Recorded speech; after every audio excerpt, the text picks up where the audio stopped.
오늘 제목을 한번 읽어볼까요? 시작. 앞서 걸으시며 발자국을 남기신 목자. 그 하얀 글씨. 시작. 구속하시고 가르치시고 인도하시다. 무더운 지난 한 주간 여러분들 잘 지내셨습니까? 혹시 너무 더우셔서 힘드시면 무조건 교회로 오십시오. 에어컨 시원하게 틀어드리고 맛있는 커피도 내려드릴 테니까 교회로 오시기 바랍니다. 저는 이 강단에 서기까지 우리 성도들을 한 사람 한 사람 이렇게 생각하는 그런 버릇이 생겼어요. 설교가 한 목요일쯤에 이렇게 맞춰지고 금요일, 토요일 이렇게 준비를 하고 기도하면서 성도들을 얼굴을 떠올려 봐요. 또 1부 예배 끝나고 이제 2부 예배를 준비하면서도 가서 성도들 한 사람 한 사람 떠올려 보면 다 참 힘들게 인생을 살아가시는구나, 그게 느껴지더라고요. 그래서 여러분이 지고 있는 삶의 무게를 저는 부족하지만 이 강단에서 함께 짐을 지고 있습니다. 많이 저는 살아보지 않았습니다. 많이 살아보지 않았는데 살아보니까 참 이상한 여행길이었어요. 인생이라고 하는 것이 참 이상하더라고요. 어릴 적에는 인생이 곧게 뻗은 그 신장로인 줄 알았어요.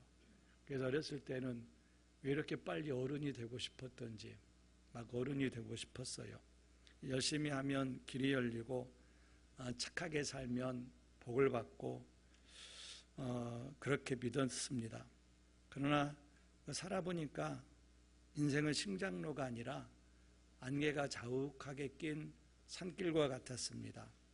한 걸음 앞이 잘 보이지 않고 어제까지 옳다고 믿으며 걸어온 길이 어느 날 아침 낭떠러지 앞에 막다른 길이었음을 깨닫는 것, 이것이 우리의 인생이었습니다.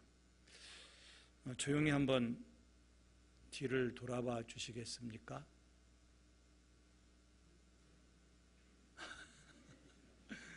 그 돌아봄 말고요. 그 돌아봄 말고 자기 인생을 조용히 한번 뒤로 돌아봐 주시겠습니까? 이런 뒤를 한번 돌아보니까 이런 것들 기억이 있을 거예요. 그때 왜 내가 그런 선택을 했을까? 왜 그 한마디를 참지 못했을까? 왜 무릎 꿇지 않고 성급하게 결정을 했을까? 왜 하나님의 말씀보다 내 감정을 앞세웠을까? 왜 하나님의 뜻보다 내 계산을 앞세웠을까? 그러니까 후회의 목록들이 제법 있을 거예요. 후회의 목록들이 많고요. 또 되돌리고 싶은 그런 순간들, 이때는 정말 내가 되돌리고 싶다라는 그런 순간들이 손가락이 모자랄 정도로 우리에게는 많은 그런 순간들이 있습니다. 성도 여러분, 우리가 정말 두려워해야 할 것은 과거에 잘못 선택했다는 사실 그 자체가 아닙니다. 더 두려운 것은 그 실패 속에서도 여전히 우리 하나님께서는 우리를 향해서 손을 뻗고 계시거든요. 우리가 잘못된 길로 가도 우리가 실수를 해도 손을 뻗고 계시는데 그 손을 끝내 붙잡지 않는 겁니다. 하나님의 손을 뿌리치는 거예요. 그것이 더 두려운 거지요. 오늘 함께 나눌 이사야 48장은 하나님의 말씀을 알고도 자기 고집대로 살다가 우상을 의지하고 하나님을 거역하다가 결국은 바벨론의 포로의 수치를 겪게 된 이스라엘, 그 스스로 막다른 길에 이른 사람들에게 주신 하나님의 말씀입니다. 그런데 하나님께서는 그들을 향해 이제 너희는 끝났다. 네가 우상을 결정했고 네가 우상을 선택했고 네가 죄의 길을 선택했기 때문에 너희 인생은 끝났다라고 하지 않으셨습니다. 너희가 선택한 길이니까 너희가 책임져라. 살든지 죽든지 망하든지 너희가 책임져라 외면하지도 않으셨습니다. 오히려 막다른 골목에 주저앉은 이스라엘 백성들에게 하나님께서 친히 찾아가셔서 그 이름을 부르시며 이스라엘아 부르시며 말씀하십니다. 나는 내게 유익하도록 가르치고 너를 마땅히 행할 길로 인도하는 내 하나님 여호와라. 이 말씀은 차가운 책망이 아닙니다. 사랑하는 내 딸아, 사랑하는 내 아들아, 내가 잘못 걸어왔다 해도 끝난 것이 아니다. 다시 내 손을 잡아라. 내가 너를 가르치고 인도하겠다. 나는 여전히 내 하나님이다. 네가 실패했어도, 네가 잘못됐어도 나는 여전히 내 하나님이니까 내가 손을 내밀면 이 손을 잡아라. 여러분, 이 아버지의 음성이 오늘 우리에게도 하나님의 음성으로 들려지기를 주님의 이름으로 축원합니다. 본문은 하나님의 자기소개로 시작됩니다. 하나님께서 당신을 어떻게 소개하느냐면 너희의 구속자시요 이스라엘의 거룩한 이신 여호와께서 이르시되 너희의 구속자다. 하나님께서 당신을 소개해요. 나는 너희의 구속자다. 이 구속자라고 하는 말은 어떤 뜻이냐면은 이스라엘의 구속자라고 하는 이 말이 값을 치르고 되찾아오다. 가알이라는 히브리어를 쓰는데 값을 치르고 되찾아오다. 예를 들면 빚을 져가지고 빚을 갚을 길이 없어서 빚 대신에 노예로 잡혀갔어요. 그러면은 그 빚을 갚아주고 그 사람을 다시 찾아오는 것, 이게 구속하는 거예요. 그 사람이 포로로 잡혀가서 지금 노예가 됐어요. 그럼 하나님께 찾아가서 그 사람을 포로에서 끌어오는 거예요. 그래서 이 구속자라고 하는 가알은 값을 치르고 되찾아오는 자라는 그런 뜻에서 나온 말인데, 그래서 이 일을 직접 하는 사람을 우리가 고엘이라고 그렇게 부르거든요. 가까운 친족이 빚 때문에 땅을 잃으면은 대신 빚을 갚아주고 그 땅을 찾아주는 거예요. 노예로 팔려가면 대신 그 몸값을 치러주고 그를 자유롭게 풀어주는 거예요. 그 일을 하는 사람이 고엘인데, 룻기에서 보아스가 룻과 나오미를 위해서 이 고엘의 역할을 감당하게 되지요. 하나님께서 나는 너희 구속자다라고 하실 때 이 말씀 안에는 이런 뜻이 담겨 있습니다. 나는 너의 일을 남일처럼 여기지 않는다. 내가 무너져 있으면 무너진 자리를 내가 찾아가서 너를 일으켜 세울 것이고, 내가 병들었으면 병든 자리에 찾아가서 내가 너를 치료해 줄 것이고, 내가 죄악으로 내가 무너져 내렸다면 내가 죄값을 다 치르고 죄에서 너를 건져줄 거다. 다시 일으켜 세우는 그런 하나님이다. 그런 뜻입니다. 구약에서 자기 백성의 고엘로 나타나신 하나님께서는 마침내 예수 그리스도를 보내셨고, 예수님께서 십자가에서 피 흘리심으로 우리를 죄와 사망에서 속량하셨습니다. 우리는 원래 죄의 종로로 타는 자였습니다. 죄의 종로로 타다가 결국에는 지옥에 갈 그런 존재였다는 거지요.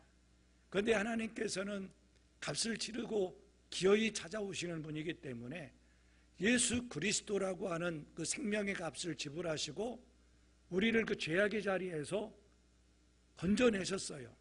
우리를 그 멸망의 자리에서 건져내셨습니다. 그래서 예수 그리스도의 보배로운 피로 값주고 우리를 사셔서, 우리가 전에는 죄의 종이었고 사탄의 종이었고 멸망받을 자였고 지옥에 갈 자였는데 죄값을 다 치르시고 건져내셔서 하나님께서 너는 나의 자녀다 이렇게 말씀을 하셨습니다. 우리는 누구의 자녀라고요? 하나님의 자녀. 기어이 하나님께서 값을 치르시고 우리를 죄에서 건져내셨다는 거지요. 여러분, 여기서 복음의 순서가 있습니다. 하나님은 우리에게 가르치시기 전에 먼저 구속하셨습니다. 가르치기 전에 구속하셨고 인도하시기 전에 먼저 값을 치르셨습니다. 우리가 다른 사람보다 뛰어나서가 아닙니다. 우리가 훌륭하고 인격적으로 대단해서가 아닙니다. 사랑하시기 때문에 우리를 붙잡아 주신 겁니다. 이스라엘 민족을 하나님께서 택하여서 선민으로 삼아주셨는데 모든 민족 중에 가장 작은 자가 너희다. 그런데 내가 너희를 택했다. 왜 택하셨을까요? 그들을 사랑하신 거예요. 자격이 있어서 택한 것이 아니라는 겁니다. 본문은 이어서 말씀하십니다. 나는 내게 유익하도록 가르치고, 내게 유익하도록, 하나님은 우리에게 유익하도록 가르친다. 이 가르치다는 히브리어로 라마드라고 하는 단어를 씁니다. 이 라마드라고 하는 단어는 뭐냐면은 소를 몰 때 쓰는 막대기에서 나온 말이라고 그래요. 소를 몰 때 모는 막대기. 소가 잘 안 가면 어떻게 해요? 막대기로 엉덩이를 툭툭 치면서 빨리 가라고. 이쪽으로 가야 되는데 이쪽으로 가면 톡톡 치면서 이쪽으로 가라고. 또 반대로 가면 이렇게 가라고. 치는 막대기가 그 라마드입니다. 가르치다라고 하는 그런 그 뜻을 가지고 있는데, 밭갈이 소를 훈련시키듯 계속해서 반복을 하지요. 때로는 그 소가 멈춰 서서 말을 안 들면 톡톡 때리지 않고 어떻게 때려요? 세게. 소 공댕짝을 세게 때려서 움찔하고 움직일 수 있도록 그렇게 자극을 통해서 그 소를 훈련시켜 나가는 그 훈련이 바로 라마드입니다. 그래서 하나님은 우리를 한자리에 앉혀놓고 정답을 주시는 분이 아니에요. 이 병아동께 딱 앉혀놓고 네 인생의 정답은 이거다, 네 인생은 정답은 이거다, 정답만 딱 찍어서 쪽집게처럼 찍어주시는 분이 아니라 기다림의 자리에서 우리를 훈련시키시고, 때로는 막힌 문 앞에서 우리를 훈련시키시고, 때로는 눈물과 광야 자리에서 우리를 훈련시키십니다. 하나님의 자녀로, 하나님의 백성으로 합당한 삶을 살아가도록 우리를 훈련시키는 거지요. 그래서 때로는 우리들이 병에 걸려서 눈물을 흘릴 때가 있지요. 그 자리도 우리 주님이 아시는데 그 자리에서 당장 우리를 건져내시지 않으시고 어떤 때는 좀 기다리면서 우리를 훈련시키시기도 하시고 우리를 하나님의 자녀로 빚어가십니다. 그런데 문제는 우리가 생각하는 유익과 유익한 길로 인도하신다고 했으니까 우리가 생각하는 유익과 하나님이 말씀하시는 유익이 자주 다르다는 거예요. 내가 생각하는 유익하고 하나님이 생각하시는 유익하고 자주 달라요.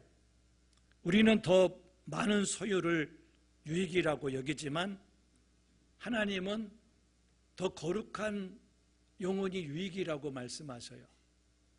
우리는 빨리 성공하는 것을 유익이라고 여기지만 하나님은 빨리 성공하는 것도 유익일 수도 있겠지만 예수 그리스도를 닮아가는 것을 유익이라고 그렇게 말씀하십니다. 어린아이가 저녁 밥상 앞에서 사탕을 달라고 떼를 씁니다. 밥 먹으라고 밥을 줬는데 이 어린아이가 밥을 안 먹고 사탕을 달라고 떼를 씁니다. 아이 눈에는 사탕이 세상에서 가장 큰 유익이지요. 그러나 지혜로운 부모는 단호하게 말합니다. 뭐라고 말할까요? 뭐라고 말해요? 안 돼! 라고 단호하게 안 돼! 라고 말합니다. 아이는 서러워서 엄마 미워. 엄마는 나를 사랑하지 않아. 그렇게 엄마에게 원망하겠지만 그 안 돼! 라고 하는 단호한 한마디 속에는 더 깊은 사랑이 담겨 있다고 하는 것 여러분들 아시지요? 그래서 하나님의 거절은 하나님의 버림이 아니에요. 우리도 자녀들에게 유익을 위해서는 안 되라고 말하잖아요. 하나님도 우리의 유익을 위해서, 우리 영혼 구원을 위해서는 때로 안 되라고 그렇게 말씀을 하셔요. 안 돼가 사랑이 없는 것이 아니라는 거지요. 또 하나님이 침묵하실 때가 있어요. 그 침묵은 하나님의 부재가 아니에요. 하나님 우리를 다 지켜보고 계시는 겁니다. 이것을 가장 잘 보여주는 장면이 이스라엘의 출애굽 광야길입니다. 출애굽한 이스라엘 앞에는 두 길이 있었어요. 블레셋 땅을 지나는 지름길, 그리고 홍해의 광야길을 통과해야 하는 광야길, 험한 길이 있었습니다. 하나님은 그들을 지름길로 인도하셨을까요? 험한 광야길로 인도하셨을까요? 험한 광야길로 인도를 하십니다. 출애굽기 13장에 보면 이 백성이 전쟁을 하게 되면 마음을 돌이켜 애굽으로 돌아갈까 하셨습니다. 하나님은 지름길이 아니라 살 길을 선택하셨습니다. 그 광야에서 그들은 만나를 먹었고 반석의 물을 마셨으며 무엇보다도 하나님의 백성으로 그 광야에서 훈련을 받게 되지요. 지금 여러분이 지나는 광야가 있습니까? 그것은 하나님이 버리신 자리가 아니라 가장 깊이 가르치시는 거룩한 훈련장일 수도 있습니다. 각자의 광야가 다양할 수 있겠지요. 여러 광야를 우리가 지날 수 있으니까요. 근데 그 광야는 하나님이 버리신 자리가 아니라는 거예요. 이스라엘 백성들을 지름길을 놔두고 하나님께서 광야길로 인도하셨어요. 그 광야길이 힘든 길이지만 버리신 길이 아니라 하나님이 책임지시는 길이었다는 겁니다. 훈련의 길이었습니다. 그래서 지금 흘리는 눈물은 결코 헛되지 않습니다. 우리의 참된 유익을 우리보다도 더 잘 아시는 우리 구속자 주님께서 그 눈물 속에서도 지금 일하고 계십니다. 이 광야 속에서 이스라엘 백성들에게 계속해서 만나를 먹여주시고 구름 기둥을 보내주시고 대적을 멸하여 주시고 계속 일하셨던 것처럼 우리가 지금 광야에 놓여져 있다고 해도 하나님은 계속 여러분들을 돌보고 계신다고 하는 것 여러분들 믿으시기 바랍니다. 본문은 계속해서 말씀을 하십니다. 너를 마땅히 행할 길로 인도하는데 하나님 여호와라. 여기서 길은 한 사람의 삶의 방향과 방식, 인생 전체를 가리키는 말입니다. 그리고 인도하다라고 하는 말은, 여기서 인도하다라는 말은 뭐라고 써 있어요? 발로 밟아 길을 열다. 그러니까 학교에 가면 꼭 지름길이 있잖아요. 누군가 한번 가면 어떻게 돼요?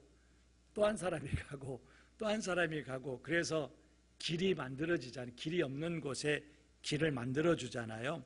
그래서 여기서 인도하다라고 하는 것은 발로 밟아 길을 열다라는 뜻입니다. 이 말씀이 주는 감동이 있어요. 무슨 감동이냐면 하나님은 뒤에서 채찍을 들고 우리를 몰아붙이는 감독관이 아니라는 겁니다. 빨리 가, 빨리 열심을 내, 바른 길로 가, 그러면서 우리에게 뒤에서 막 회초리를 치시면서 우리를 몰아붙이는 감독관이 아니라 앞서 걸어가시면서 발로 길을 만들어 놓으시는 목자라는 겁니다. 아셨지요? 우리 뒤에서 막 몰아붙이는 것이 아니라 우리 장로님 앞에 길을 먼저 예수님의 발자국을 딱딱 찍어 놓으셨다라고 하는 거예요. 그래서 그러므로 인도하시는 하나님을 신뢰한다라고 하는 것, 나를 인도하시는 하나님을 신뢰한다라고 하는 것은 우리가 새 길을 개척하는 게 아닙니다. 좋은 길을 개척하는 그런 모험이 아니라 이미 걸으신 발자국 위에, 이미 예수님께서 걸으신 그 발자국 위에 내 발자국을 살모시 포개는 거예요. 멋있지 않아요? 예수님의 그 발자국에 내 발을 살모시 포개고 또 살모시 포개는 것, 이게 주님의 인도함을 받는 거예요. 얼마나 귀하고 얼마나 멋집니까? 이 조용히 발자국에 내 발을 포개는 것, 이것이 바로 겸손의 결단입니다. 그런데 그 길은 내가 원하는 길이 아니라 무슨 길이라겠어요? 마땅히 행할 길. 그러니까 내가 원하는 길이 아니라 마땅히 행할 길로 하나님께서 길을 내신다는 거예요. 잠언은 엄중히 경고합니다. 어떤 길은 사람이 보기에 바르나 필경은 사망의 길이니라. 사람이 보기에는 바른 길이라는 겁니다. 사람이 보기에는 바른 길인데 그 길로 가면 죽는 길이라는 거예요. 그래서 사람이 보기에 바른 길과 하나님이 보시기에 바른 길은 같을까요? 다를까요? 같을 수도 있지만 많은 경우 다릅니다. 내가 원하는 길하고 하나님이 인도하시는 길하고는 다를 수도 있습니다. 내가 원하는 길은 죽음의 길일 수 있지만 하나님이 인도하시는 길은 100%, 1000%, 만프로 언제나 생명의 길이고 축복의 길이고 언제나 영원한 길임을 믿으시기 바랍니다. 우리 안에는 잘못된 방향을 가리키는 세 개의 나침반이 있어요. 세 개의 나침반이 있는데 어떤 나침반이냐면 감정의 나침반이에요. 이건 내가 좋아하는 방향이야. 내가 좋아하는 거야. 그런데 하나님의 말씀이 그건 아니야 할 때 있어요, 없어요? 있어요. 그러면 내 감정의 나침반을 선택해야 돼요? 말씀의 나침반을 선택해야 돼요? 잘하시네. 그런데 왜 감정을 많이 따라가시지? 또 우리에게 어떤 나침반이 있느냐면 계산의 나침반이 있어요. 일로 가면 유익이고 하나님 말씀 따라가면 손해예요. 유익의 나침반, 계산의 나침반을 딱 들이댈 때 일로 가면 유익이고 일로 가면 말씀 따라가면 손해예요. 그럼 어디를 선택해야 돼요? 대답하기 곤란하십니까? 유익을 포기하기 힘드십니까? 유익을 포기하려고 하지 않고 유익을 포기하기 어려워서 그 길을 선택하시지 마시고 말씀을 선택하시기 바랍니다. 또 무슨 나침반이 있느냐면 사람의 시선이라는 나침반이에요. 내가 이 길을 선택하면 사람들이 나를 괜찮게 볼 거야. 나를 좋은 사람이라고 할 거야. 나를 인기 있는 사람이라고 할 거야. 그런데 말씀의 선택을 딱 하면 사람들이 나를 바보라고 할 거야. 이렇게 나침반이 있는데 이렇게 나의 세 가지 나침반하고 말씀의 나침반하고 서로 충돌할 때 우리는 뭘 버려야 되지요? 내 나침반을 버리고 오직 하나님의 말씀의 나침반을 선택하시기를 주님의 이름으로 축원합니다. 축원합니다. 지켜볼 거예요. 어떤 나침반을 선택하시는지. 아브라함을 보십시오. 하나님께서 고향 친척 아버지 집을 떠나라고 하셨을 때 그는 갈 바를 알았을까요? 몰랐을까요? 갈 바를 알지 못하고 나아갔습니다. 참된 믿음은 앞으로 무슨 일이 일어날지 다 아는 것이 아니라 그 알 수 없는 내일을 붙들고 계신 분이 누구냐? 우리의 알 수 없는 내일을 붙들고 계신 분이 누구지요? 하나님이시니까 하나님이 가라시면 하나님 믿고 가는 거예요. 아셨지요? 다 몰라도 하나님이 가라시면 아멘하고 가는 거예요. 우리는 다 알지 못해요. 그런데 사람들은 다 알고 싶어 하잖아요. 다 알고 싶어서 누구를 찾아가지요? 점쟁이를 찾아가고 다 알고 싶어서 예언기도를 좋아하고 예언기도를 받으려고 하고 그렇게 한다는 거예요. 그런데 다 알 수 없지만 우리의 모든 것들을 다 알고 계신 하나님 믿고 가는 거예요. 이게 믿음임을 여러분들 인정하시기 바랍니다. 반대로 요나를 보십시오. 요나는 하나님의 뜻을 알았을까요? 몰랐을까요? 알았어요. 어디로 가라겠지요? 요나는 니느웨로 가라. 그렇게 알았어요. 니느웨로 가라. 하나님의 뜻을 분명히 알았는데 이 니느웨는 이스라엘을 괴롭히는 아주 못된 나라거든요. 적이거든요. 그 마음속으로는 이 나라, 우리가 일본 하면 무슨 생각이 들어요? 축구하면 이겨야 돼요? 져야 돼요? 무조건 이겨야 돼요. 다른 나라에서 지는 건 용납이 돼요. 일본은 지는 것 용납이 안 돼요. 이 니느웨가 그런 나라예요. 이 나라는 무조건 이겨야 되는데 하나님께서 그 나라로 가서 복음을 전하라고 하니까 이 요나의 감정이 허락합니까? 안 합니까? 감정이 허락을 안 해요. 감정의 나침반이 작동을 하니까, 이 자존심의 나침반이 작동을 하니까 하나님의 말씀의 나침반을 버리고 이 감정의 나침반을 선택해서 니느웨로 가지 않고 그가 어디로 가느냐면 다시스로 가는 배를 탔습니다. 그런데 그 배를 탔는데 옛날에 여러 나라를 여행하는 그 배기 때문에 공짜로 탔을까요? 돈 내고 탔을까요? 돈을 조금 냈을까요? 많이 냈을까요? 많이 냈겠죠. 불순종하는데 지불하는 대가가 엄청나더라는 거예요. 여러분, 불순종하면서 대가 지불하지 마시기 바랍니다. 인간이 참 어리석어요. 불순종하면서 엄청난 대가를 지불하면서 그 길을 떠벅떠벅 걸어가요. 요나처럼. 하나님 뜻을 벗어난 곳에서 지불하는 모든 뱃삭이야말로 인생 최대의 낭비잖아요. 풍랑이 일었고 그는 바다에 던져졌어요. 그리고 물고기 뱃속에서야 비로소 그가 돌이키게 됩니다. 성도 여러분, 지금 여러분의 손에 쥐고 있는 다시스행, 그런 배표가 있지 않습니까? 다시스행 배표. 하나님 버리라고 하신 죄를 여전히 붙들고 있지는 않습니까? 용서하라고 하셨는데 미움을 정당화하고 있지는 않습니까? 예배와 기도의 자리를 지키라고 하셨는데 바쁘다는 이유로 하나님을 삶의 변두리로 밀어내고 있지는 않습니까? 감사하게도 우리는 혼자 걷는 사람이 아닙니다. 성부 하나님께서 뜻을 세워주시고 성자 하나님께서 친히 그 걸음을 십자가까지 걸으셨으며 성령님께서 오늘 우리 안에 거하시며 그 발자국 위에 우리의 발을 얹도록 격려해 주시고 힘을 주십니다. 예수님은 말씀하셨습니다. 내가 곧 길이요 진리요 생명이니. 그래서 기독교는 좋은 길을 찾아 나서는 종교가 아니에요.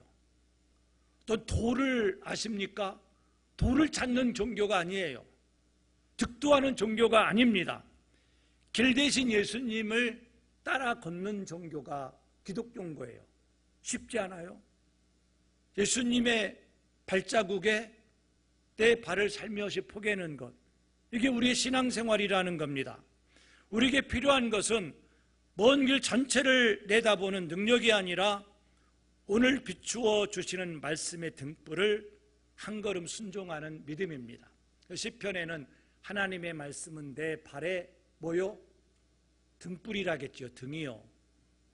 이 등은 뭐냐면은 내 인생의 1년, 2년, 3년, 10년 모든 앞길을 쫙 비춰주는 것이 아니라 바로 내 앞을 비춰주는 그 등불이라고 제가 설교한 것 기억나시나요? 여기서 설교했어요. 바로 한 발자국 비춰주는 등불이라는 거지요. 근데 우리는 한 발자국이 마음에 안 드니까 점쟁이 찾아가려고 하고 연기도 받으려고 하잖아요. 근데 하나님은 등불이라 바로 한 발자국을 믿고 여러분들 내디드시기 바랍니다.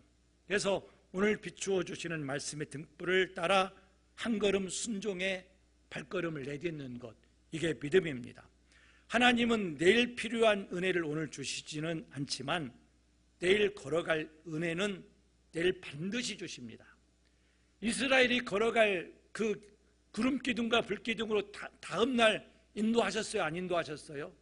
반드시 인도하셨어요. 오늘 하루 따라가면 되는 거예요. 다음 날 반드시 우리를 따라갈 길을 주시는 겁니다. 하나님이 가르치시고 인도하신다면 그럼 우리가 할 일은 뭘까요? 하나님이 우리를 가르치시고 인도하신다면 우리는 믿고 순종하는 겁니다. 그리고 그 순종은 헛되지 않게 하시는 것은 하나님의 몫입니다. 우리가 순종하면 순종의 결과를 절대로 헛되지 않게 하나님께서 그걸 책임지십니다. 그래서 분명히 해야 할 것이 있습니다. 우리가 순종하면 하나님이 책임지신다 믿으시기 바랍니다. 아멘이십니까? 크게 아멘 하시기 바랍니다. 무슨 말인지 모르고 아멘 하시는 분이 있어요. 하나님이 우리가 순종하면 하나님이 책임지십니다. 이 말은 우리가 원하는 모든 일이 우리가 원하는 모양대로 이루어진다는 뜻이 아닙니다. 오해하지 마십시오. 그것은 어떤 상황에서도 우리를 버리지 않으시며 우리의 순종을 결코 헛되게 두지 않으시고 고난까지도 믿음의 성숙과 선한 열매를 위해서 사용하시고 마침내는 우리에게 그 순종의 열매가 헛되지 않도록 완성해 가신다라는 그런 뜻입니다. 18절을 보십시오.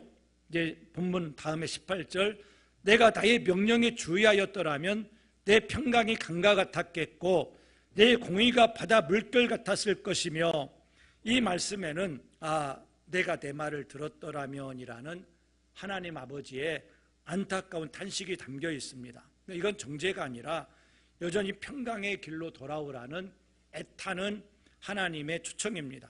성도 여러분, 이 진리를 마음에 꼭 새기셔야 됩니다. 우리는 이루는 자가 아니라 이루시는 그분을 신뢰하는 겁니다. 우리는 이루는 자가 아니라 이루시는 분은 누구십니까? 하나님, 그분을 신뢰하는 자입니다. 우리는 책임지는 자가 아니라 책임지시는 그분께 순종하는 자입니다. 요셉을 보십시오. 요셉 좋아하지요? 요셉 앞에 요셉에게 유혹이 왔습니다. 그는 말했습니다. 내가 어찌 이 큰 악을 행하여 하나님께 죄를 지으리까? 그 주인의 아내가 유혹하니까 내가 어떻게 이 악을 행하리까 하고, 그는 그 편한 길이 아니라 그 유혹을 거부하고 누구의 말씀을 선택해요? 누구 말씀을 선택해요? 하나님 말씀을 선택하지요. 잘 보십시오. 그는 옳은 길을, 편한 길이 아니라 옳은 길, 말씀 순종의 길을 선택했습니다. 선택했는데 그 결과가 뭡니까? 알고자 하는 결과가 뭐예요? 말씀을 순종했는데 결과가 형통이 아니라 감옥이었어요. 말씀 순종했는데 형통이 아니라 감옥이었습니다. 순종했는데 문이 닫혔고 정직했는데 모함을 받았습니다. 하나님의 말씀을 선택했는데 인생 망쳤어요. 성경은 어두운 감옥에 있는 요셉에 대해서 뭐라고 말씀하시는지 아세요? 뭐라고 말씀하셨을까요? 여호와께서 요셉과 함께 하셨다. 감옥에 있는데 하나님이 함께 하셨대요. 그래서 하나님이 책임지신다는 분명한 증거는 환경의 즉각적인 변화가 아닙니다. 어떤 자리에서도 떠나지 않으시는 하나님의 임재, 이게 하나님이 책임지시는 거예요. 즉각적으로 순종했다고 요셉이 갑자기 애굽의 총리가 되고 갑자기 형통한 게 아니었다는 거예요. 어느 곳에 가든지 하나님이 함께 계셨다라고 하는 겁니다. 이 진리의 절정에 예수님이 계셔요.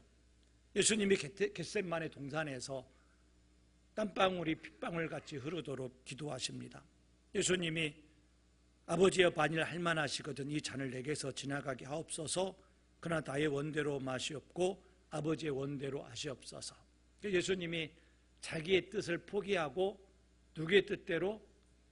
하나님의 뜻대로 순종을 했어요. 순종을 하면 뭐가 나와야 돼요? 형통이 나와야 되는데 예수님에게 뭐가 왔어요? 가장 저주스러운 십자가의 죽음이 예수님에게 딱 왔어요. 사람의 눈에는 가장 처참한 실패가 이 십자가의 실패 아닙니까?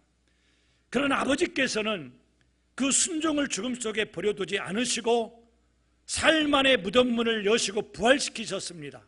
십자가를 구원의 문으로, 죽음을 생명으로, 수치를 영광으로 바꾸어 주셨습니다. 빈 무덤은 오늘 또 우리에게 분명하게 선포합니다.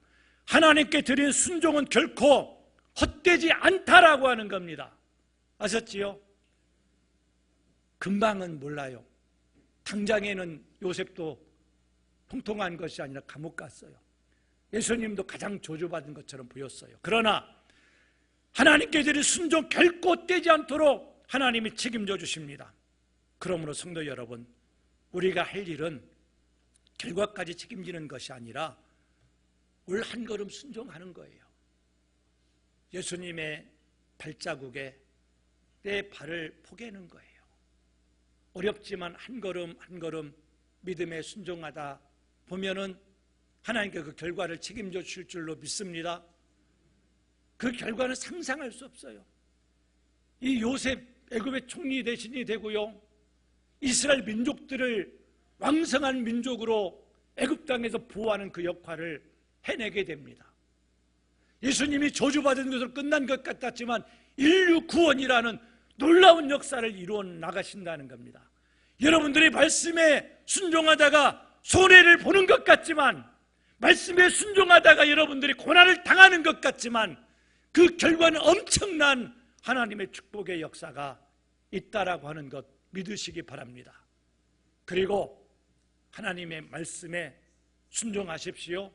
순종의 길을 걸어가시기를 주님의 이름으로 축복합니다.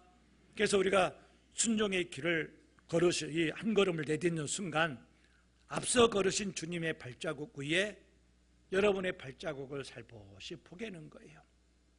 힘들지만 주님 가신 그 발자국에 내 발자국 포개고 왼발자국 포개고 그렇게 가면 그 삶을 우리 하나님께 절대로 그 순종이 헛되지 않도록 책임져 주십니다.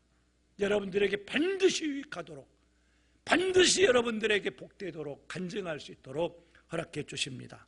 순종함으로 하나님께서 책임져 주시는 가장 복된 인생을 당당하게 살아내는 저와 여러분들이 되어지기를 주님의 이름으로 축원합니다.